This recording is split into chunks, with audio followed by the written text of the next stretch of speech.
class 11. Welcome to the online tutorial sessions for economics. I am Avinash Lambert, your economics guru, and today we are here with the second chapter, which is consumer equilibrium. So this will be the last video for the chapter consumer equilibrium, and today we are covering the last topic, which is consumer equilibrium by indifference curve analysis, or the analysis which was given by Mr. J.R. Hicks. Finally, we are in the topic. Before this video, we had completed the shorter and smaller things which are needed to be learned by you so that you can cover this topic. Now, consumer equilibrium by indifference curve analysis. Now, how do we achieve it?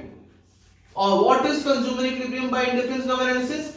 It is the point of maximum satisfaction which is achieved by studying indifference map and budget line. Now, in the previous videos, you have studied what is indifference map, the family of indifference curve,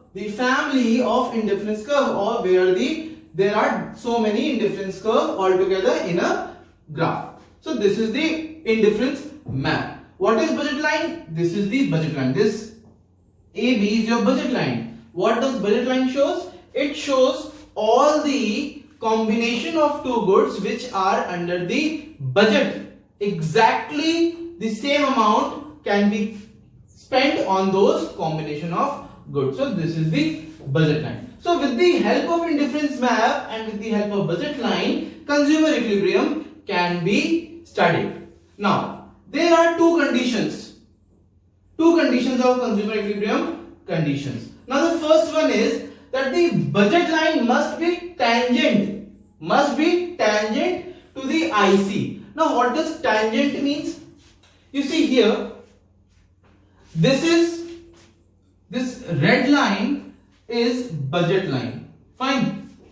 This red one is your budget line AB, and if you can see the IC1, this IC curve 1, which is in the middle of other two ICs, you can see that both the IC and the budget line are touching each other in such a way that budget line is tangent to the IC curve. So this is called being tangent.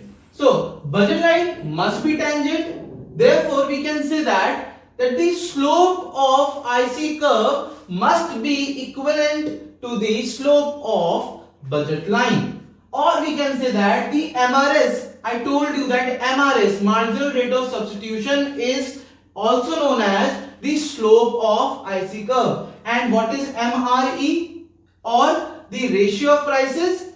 The slope of budget line is the ratio of prices, or marginal rate of exchange. So the slope of budget line must be equal to the slope of IC curve, or we can say that the MRS of X and Y good must be equal to the MRE of X and Y goods, or we can say that MRS of X and Y must be equal to the ratio of prices, that is PX upon PY. Now, there is one more condition, which is MRS should be always diminishing. If MRS is diminishing, that means that the IC curve must be convex of this shape from the origin. So MRS is always convex and IC must be convex to the origin. So these are the two consumer's equilibrium conditions. Now let's come to the graph. Both the conditions are required to be fulfilled for a consumer to be in a equilibrium. Now, if you see the second condition, that MRS is always diminishing. In case of IC curve, the MRS is always diminishing. So this one is satisfied. Now we can see that in the budget line is intersecting at 3 points. At point this, name it C, point this, name it E, and point this, name it D. Now there are 3 points. Fine. Now on these 3 points, you can say, sir, the consumer equilibrium is on these 3 points. But the first condition that budget line AB is tangent to IC. the budget line is tangent to only one point, which is point E. And also, if you remove this first line, forget it.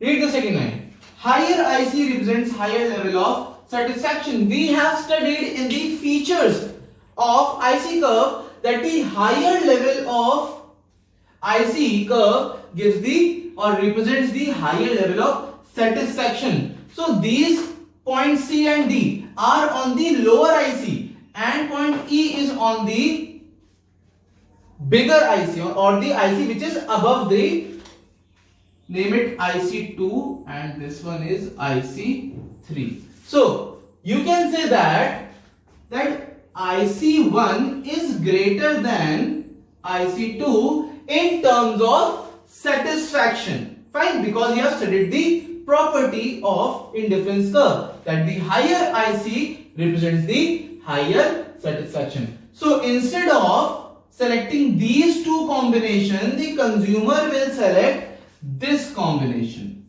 Fine, here he will get more satisfaction because this point is on the higher IC curve. Now, if you can see on point E, these are your points. Now, if you can see, the consumer is having this much amount of good Y and this much amount of good X. Is that clear? So, if you see on this point, he is getting only this much, very less amount of good X and more amount of good Y. And if you take this point, here is getting very less amount of good Y and huge amount of good X. But here at this point, he is getting both the goods in a reasonable quantity, and therefore this point is the more satisfactory one. If you notice at point C that here on point C, the slope of indifference curve is more than the slope of budget line. See, this IC is more slopy here. Fine.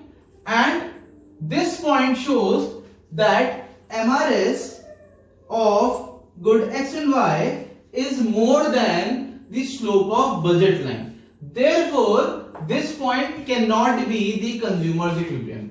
And also, the tangent is not there.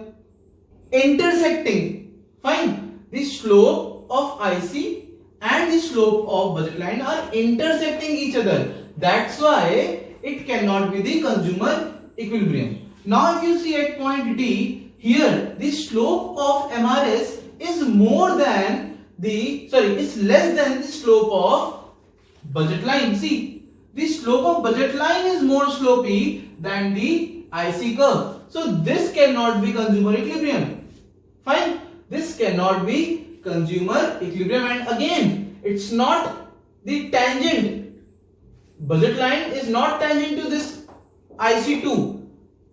Instead, it's intersecting the IC and budget line. Therefore, this cannot be the consumer equilibrium.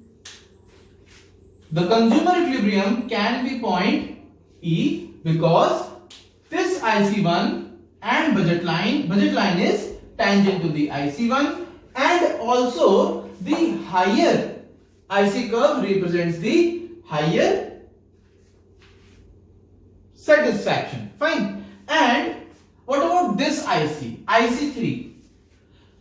Because it is out of our budget.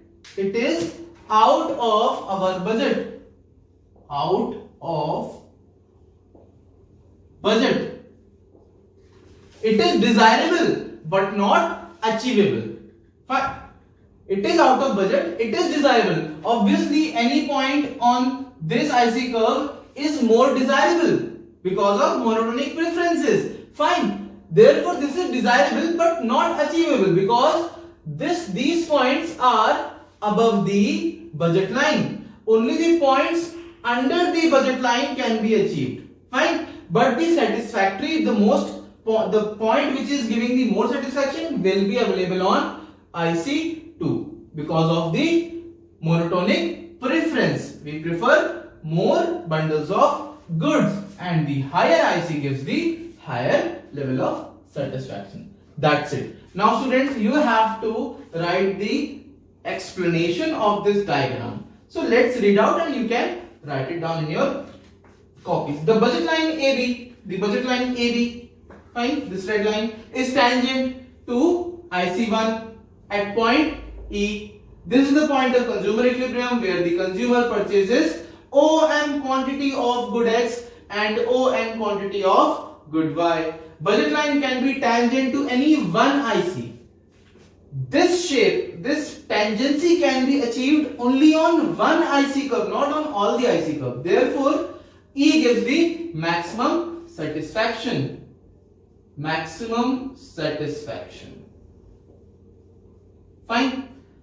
Now point C cannot be the point of consumer equilibrium because MRS of XY is more than slope of budget line, or budget line of IC curve is more than the slope of budget line. Point D cannot be the point of consumer equilibrium because the slope of IC curve is less than the slope of budget line, or MRS of XY good is less than the PX upon PY. So that's the explanation. Now students, that's all for this chapter. You have completed your consumer equilibrium. I hope you have understood the whole chapter, and I suggest you to revise all the videos. There are total 10 videos. I'll suggest you to go and start from the video number 1.